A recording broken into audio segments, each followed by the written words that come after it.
ಅದು ನಿಜಾನೇ ಸರ್. ಯಾಕಂದ್ರೆ ಈ ನಡುವೆ ಎಲ್ಲರೂ ಮನೆಯಲ್ಲೇನೆ ಟಿವಿಯಲ್ಲೇ ಸಿನಿಮಾಗಳು ನೋಡ್ಬಿಡ್ತಾರೆ. ಸೊ ಥಿಯೇಟ್ರಲ್ಲಿ ಜನ ಹೋಗೋದು ಕಡಿಮೆ.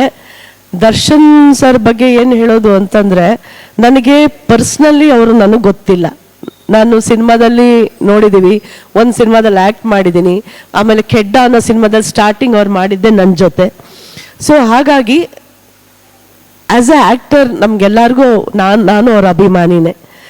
ಅವ್ರ ಪರ್ಸ್ನಲ್ ವಿಷಯ ಅದು ಏನಾಗಿದೆ ಅದು ನನಗೆ ಗೊತ್ತಿಲ್ಲ. ಏನು ಅಂತಂದರೆ, ನಮಗೆ ನಿಜ ಏನು ಗೊತ್ತಿಲ್ಲದೆ ಇದ್ದಾಗ ನಾವು ಅದ್ರ ಬಗ್ಗೆ ಮಾತಾಡೋದು ತಪ್ಪಾಗತ್ತೆ. ಯಾರಿಗೆ ತಪ್ಪಾಗಿದೆ, ಯಾರಿಗೆ ಅನ್ಯಾಯ ಆಗಿದೆ, ಅವ್ರಿಗೆ ನ್ಯಾಯ ಸಿಗ್ಬೇಕು ಅನ್ನೋದು ಕೇಳ್ಕೊ. ಹೌದು, ಅದಕ್ಕೆ ನಾನು ಅದನ್ನೇ ಹೇಳ್ತಾ ಇದ್ದೀನಿ, ಯಾರಿಗೆ ತಪ್ಪಾಗಿದೆ. ಯಾಕೆಂದರೆ ನಮಗೆ ಚಾಲೆಂಜಿಂಗ್ ಸ್ಟಾರ್ ದರ್ಶನ್ ಅವ್ರು ಏನು ಮಾಡ್ತಾರೆ ಜನನೂ ಅದೇ ಮಾಡ್ತಾರೆ. ಯಾಕೆಂದರೆ ಅವ್ರ ಗುರುಗಳು ಅಂದ್ಕೊಂಡ್ಬಿಟ್ಟಿರ್ತಾರೆ ಅಲ್ವಾ. ನಮ್ಮ ಹೀರೋ, ನಮ್ಮ ಬಾಸ್ ಹಿಂಗಪ್ಪ ಅಂದರೆ ಅವರು ಅದೇ ಥರನೇ ಮಾಡ್ತಾರೆ.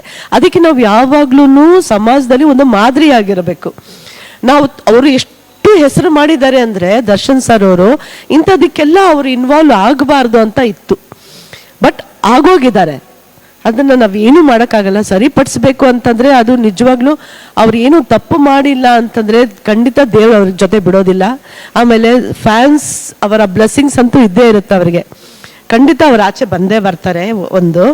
ಆಮೇಲೆ ಯಾರಿಗೆ ತಪ್ಪಾಗಿದೆ, ಅನ್ಯಾಯ ಆಗಿದೆ, ಅವ್ರಿಗೆ ನ್ಯಾಯ ಸಿಗಬೇಕು ಅಂತ ನಾನು ಕೇಳ್ಕೊತೀನಿ ಸರ್. ಹೌದು ಸರ್, ಕೆಲವು ಕಡೆ ಎಲ್ಲ ಹಂಗೆ ಅನ್ನಿಸ್ತಾ ಇದೆ, ಒಂಥರ ಬೇಜಾರಾಗುತ್ತೆ. ನಮ್ಮ ಚಾಲೆಂಜಿಂಗ್ ಸ್ಟಾರ್ ಈ ಥರ ಮಾಡಿದ್ರ, ಎಲ್ಲರಿಗೂ ಅದೊಂದು ದೊಡ್ಡ ಕ್ವಶನ್ ಆಗ್ಬಿಟ್ಟಿದೆ. ಆ್ಯಕ್ಚುಲಿ ಹಿಂಗೆ ಮಾಡಿದ್ರ ನಂಬಿಕೆನೇ ಬರ್ತಾ ಇಲ್ಲ, ನಂಬಕ್ಕಾಗ್ತಿಲ್ಲ.